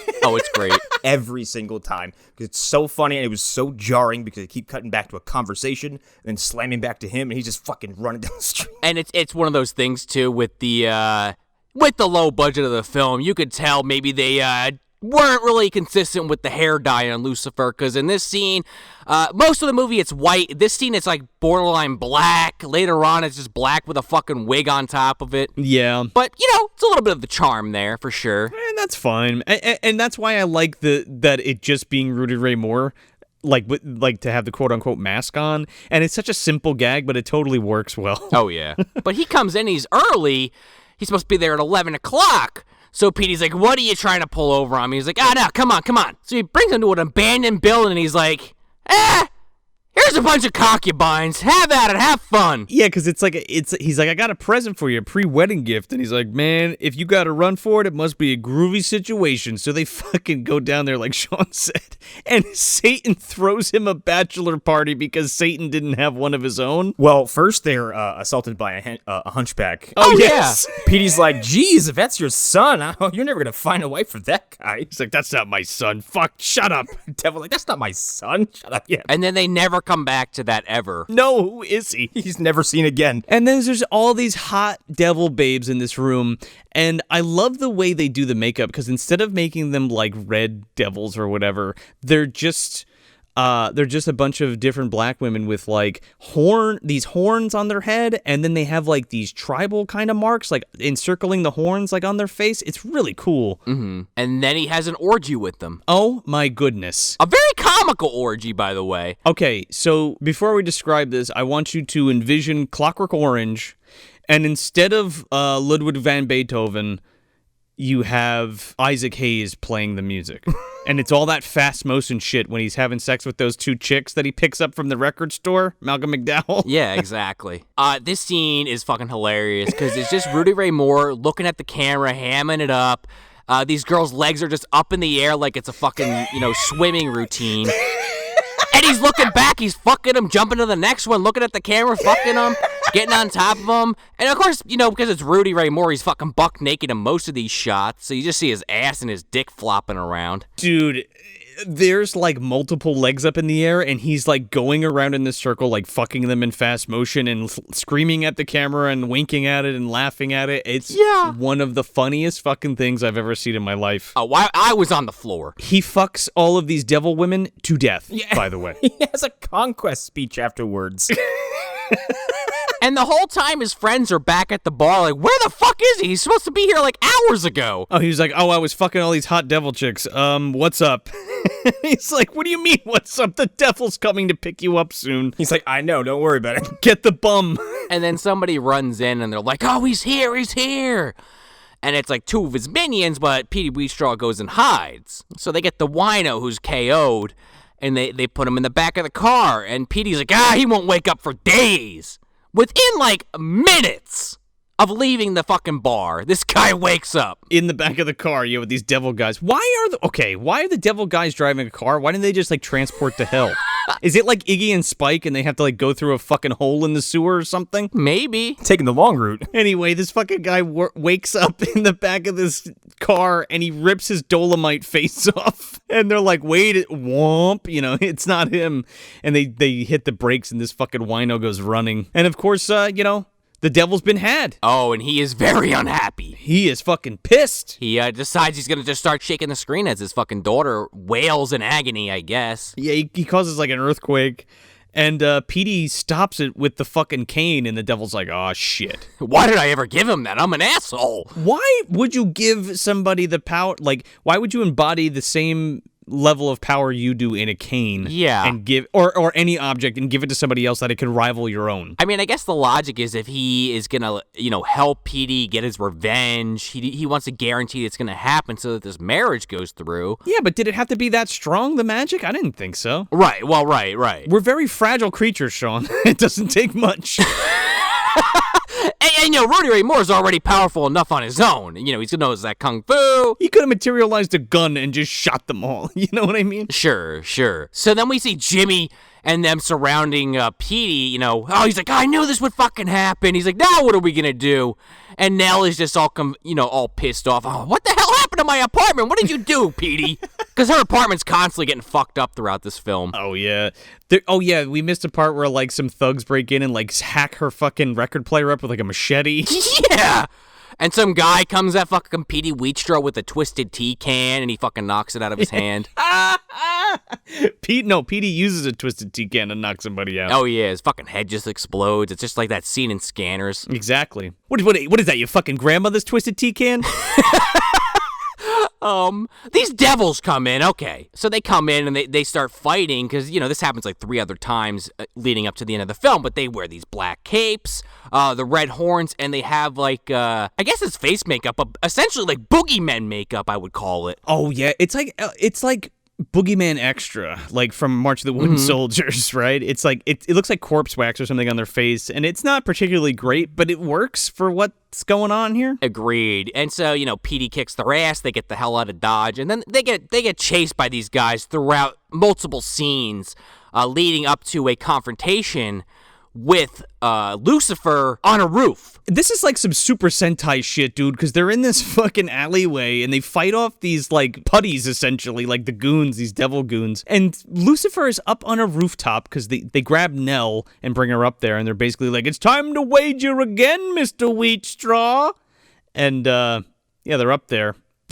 And Petey runs up to the top to fucking, I don't know what, negotiate with them. Or kick their ass. I mean, either or. That's what's about to go down, dude. Yeah. And he tells Jimmy, get the car, meet me outside, but just wait in the car, which is going to be important in a moment. Yeah. So he goes up there and he's negotiating, like Joe said, to get Nell back, and they let her go. And it's like, all right, you're going to marry my daughter, but she's going to make you suffer every day because of how you went about this. And I'll let Nell go. Because I don't need her. Right. Nobody double-crosses the devil. Ask Richard Moll. It's very undevil of him, right? Because I thought he was just going to kill Nell just because. Yeah, and also of note here, like the devil throughout this film, for the most part, looks like just a regular guy in a suit or a tracksuit or whatever. Now, he has like gone full devil, full Satan or some shit, and he has like this like pseudo... I don't even know any other way to refer to this than, like, Santa Claus fucking look to him, where he's got, like, this brim of hair around the front of his head and this huge beard. He's got, like, a mane. He looks like a satyr, kind of, actually. Yes. He looks like a shaman or something, like a priest. Mm-hmm. And this is one of those cases where, again, low budget, not really picking on it, but it's kind of funny to watch, where he has, like, this cotton kind of mane, like you said, Joe, and then you see, like, his actual hair is just black behind it. Oh, yeah. I mean, it looks fine for what it is. Yeah. And I like the rest of his costume. He kind of has like a V-neck costume with like red and this cape. It's intimidating looking. I think so, and they kind of make up for it. They have, I mean, for being such a low-budget production, there's actually some pretty decent lighting in this film. Yes. So then they get into a big confrontation, and while this is going on, Nell gets to the car. Well, instead of just sitting there and waiting for Petey Wheatstraw, she has a fucking bee up her ass that all her stuff is left at her apartment. She's like, I need my jewelry, my makeup, my underwear, my money. Meanwhile, Petey Wheatstraw is fucking combating like 10 devil guys at once with this fucking cane on this rooftop. Yeah, and Lou Cipher, by the way. So they convince Jimmy to fucking drive to go to the apartment, and they're like, we'll be back by the time he's done kicking their asses or whatever, and it's like, okay. So they do. He'll be fine. I don't know why you wouldn't just wait for him to be done and then go to the apartment, but okay. So then we get our fucking final showdown between Satan and Petey, and they're going at odds with the power, right? And Petey is able to overpower Satan with the cane. Somehow. And he's like, no more suffering and pain. I'm gonna destroy your ass with your own cane. And he fucking like... hits him with it and then picks him up and he lights on fire and he throws him off the fucking building. And he fucking smacks that ground, dude, and he's just a flaming pile of shit. Yeah, we get a burn mark in the ground of his silhouette. It's fucking great. I've torn down an entire divine kingdom. So then Petey, he thinks he's, okay, I want to beat the devil. Well, okay. Good job, Petey. Breaks the cane in half. He doesn't need that anymore, right? Yeah, just like Harry Potter with the Elder Wand. I'm like, what are you doing, Petey? Maybe you should put that in a safe if you need it someday, you know? So then he goes down there and a car pulls up. Very similar to Jimmy's, but we don't know if it's Jimmy's or not. And he doesn't really look. He just walks into the fucking back of the car. Dude, he's so about himself. He's strutting down that fucking sidewalk like, yeah, I beat Satan's fucking ass. I killed him. And then he looks to his left and Satan's like, oh yeah, you did. And he's like, ah! we finally see the daughter, and she turns around and she's like, "You're mine now, motherfucker!" And she takes off her fucking veil, and it's actually pretty creepy makeup. It's like a skeleton face, kinda, with these crazy, like, wild eyes. Yeah, it's almost like it has like a Rorschach test on her face. Kinda, and it's like, Petey, you could have just left that veil down, brother. Or just, taking the deal, because you brought back your whole family after being murdered. Well, that too, right? And your friends. Except for Larry. Larry's just dead. They didn't bring him back. Yeah. Why not just bend the rules? Be like, okay, I'll marry your daughter and have your kid, but we're going to live on Earth, okay? Yeah, why not? Right? And I get to keep all my devilry power. And the cane. I get to keep the cane. And of course, we also see Leroy and Skillet, now devils, working for Satan, driving the car. They're like, oh, you didn't think we'd see us again, huh? Oh, yeah. And the movie just ends with Petey Wheatstraw screaming into the camera as his friends are in the car across the street like, oh, shit! Petey! Petey, oh, no! Kiss the bride! And then he just screams and there's credits. Yeah, and then the credits come up and we get that beautiful theme song again. Such a Nightmare on Elm Street-esque ending. Like, I love it. The only thing missing was Petey Wheatstraw getting sucked through the passenger door window. Oh my god, that would be hilarious. What a fucking ride, dude. This movie's so much fun. Yeah. So yeah, we're back to our regular episodes. So where's this going, guys? Is this in the dumpsters, on the shelf? Where are we putting this boy? First of all, it's been a while since we've done this. I know. This is a shelf movie, irrefutably. This movie is wacky. It's absurd. It's ridiculous. It's really funny, and sometimes it's pretty heavy and dark. But it's sincere all the way. Rudy Ray Moore is fucking hilarious. I love the devil in this movie. Yeah. And, like, there's no wasted effort or resources. Like, this is very clearly made as labor of love. And even stuff that doesn't work technically, like, from a film perspective, it's fine. None of it's problematic. It's a low-budget filmmaking charm. So, yeah, this is awesome. So good. Shelf. Oh, yeah, totally shelf. They're all on the shelf. We got Dolemite, we got the Human Tornado, we got Petey Wheatstraw and the Devil's Son-in-Law, and Disco Godfather, baby. This series is so much fun, and this movie in particular is one of the wackiest of the bunch. We have it's like a supernatural action crime movie with kung fu and some guy gets devil powers in a fucking pimp cane and just like gets revenge, and it's a revenge movie too. Like anything you can want in an exploitation movie, you got it here front and center. And like Connor said, I want to piggyback off that. It's super sincere. The material's so ridiculous, but everybody's taking it so serious that when those serious points happen, they fucking hit. And when those funny parts happen, they fucking hit too. This is one of those enigmas where, like, I don't think we're gonna get another Rudy Ray Moore ever again. And I'm so happy that we were, I don't want to say blessed, but we were grateful enough. I'm grateful that we have these films and that they were made, because they're just a ton of fun. And yeah, absolutely 110% on the shelf. Yeah, this is a fucking shelf movie without a doubt. And I'm going to just echo what Joe and Connor said, especially what Joe was just saying. All those movies are great. Those 4 that he just listed, I would recommend highly. And what can I really say? Like, Rudy Ray Moore really was, one of the first of his kind. This is my favorite Rudy Ray Moore movie. Dolemite's great. Disco Godfather's great. Human Tornado are all great. But this one in particular, just the fucking plot, the one-liners, the side characters, like Leroy and Skillet. I gotta look up some of their, like, actual comedy bits, see if they're on YouTube, because they are just fucking hilarious. Rudy's hilarious.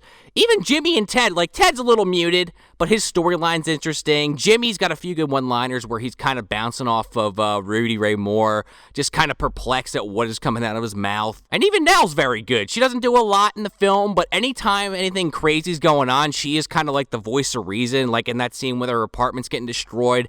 She's just like, come on, that's not insured. Like, what the fuck?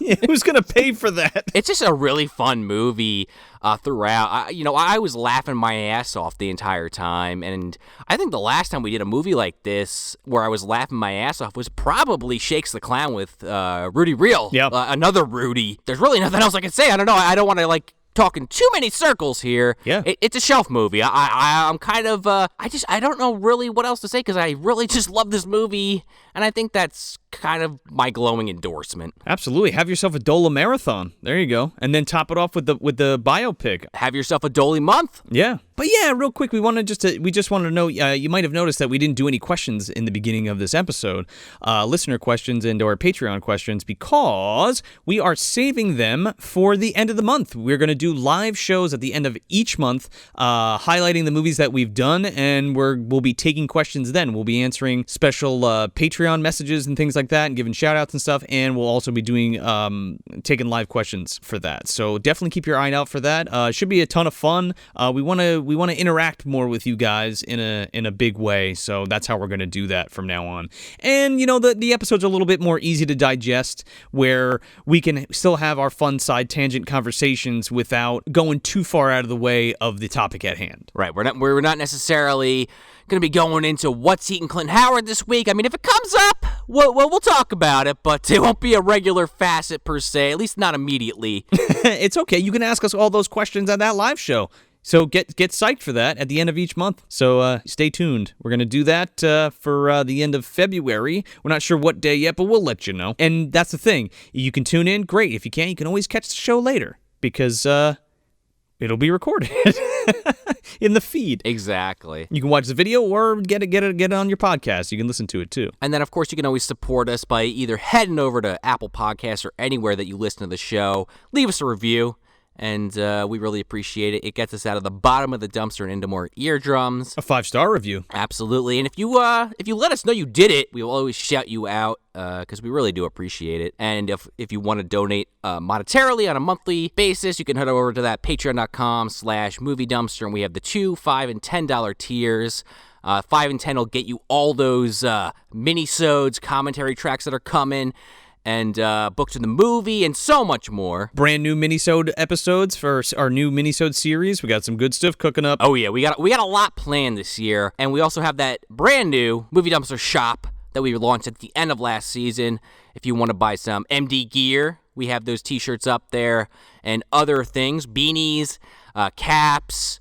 What else we got on there? Face masks, sweatshirts, t-shirts, long sleeve shirts. I have to say, I wear my beanie, my pom-pom beanie, the neon green one, pretty much every day. I kind of love it. But with that all said, we love to thank our listeners, especially our patrons. So I'd like to give a shout out to Hunter Davenport, Brendan Lemune, The Autistic Gamer 89, Christopher, Jacob Chavez, Leonardo Roberto Talavera Robrosio. Gorlami is my name. And fucking up motherfuckers is his game? Yeah. Fucking up Clint Howard is his game. Oh, yeah. Fucking up Clint Howard's butt is his game, yeah. Whoa. Amanda Tweed, Joe Has a Mustache, Dustin Elkins, Nick Lowry, Dalton Bell, Serge Murillo, Matt Collins, Lucio Fulci's butt, Julie Lockwood, Kyle MacDonald, Nicholas Walters, Justin Kiefer, Daniel Perhaps, Jacob Fonsbeck, Patrick Farmer, Tony from Hack the Movies, CB Smith, Arlen Haro, and John, possibly hurt. Thank you all for your support. Thank you guys so much, and we hope you're going to enjoy this Blaxploitation month. Yes, we really hope you enjoy it and everything we have to come. It's going to be a pretty packed year, and we're really looking forward to it. Oh yeah, get ready, strap in. So that's it. That's Petey Wheatstraw, The Devil's Son-in-Law from 1977, directed by Cliff Rockmore. If you want some more good, bad, and god-awful movie goodness, head over to MovieDumpsterPodcast.com and follow us on all of your favorite social media and streaming platforms. You can also head on over to our Patreon page and sign up for the $2, $5, or $10 tiers for monthly exclusive content, or drop by our merch store and grab yourself some non-committal swag. Yeah, and for no money at all, you can leave us a 5-star review on Apple Podcasts or wherever you get your podcasts to support your favorite show. I'm Joel Escola. I'm Sean O'Rourke. I'm Connor McGraw. Thanks for visiting the dumpster. Hey, man, you can't talk to my woman like that. Shut up. Shut your ugly, old-time, ancient ass up. If you say one more word to me, I'll have that lady take one of her titties and beat the shit out of you. And I ain't lying either. Ladies and gentlemen, thank you very much. I am what I am, and I'm going to be the very best of what I am. And for those who don't like me confidentially, I don't give a damn. I'd like to thank you for letting me be myself. Thank you.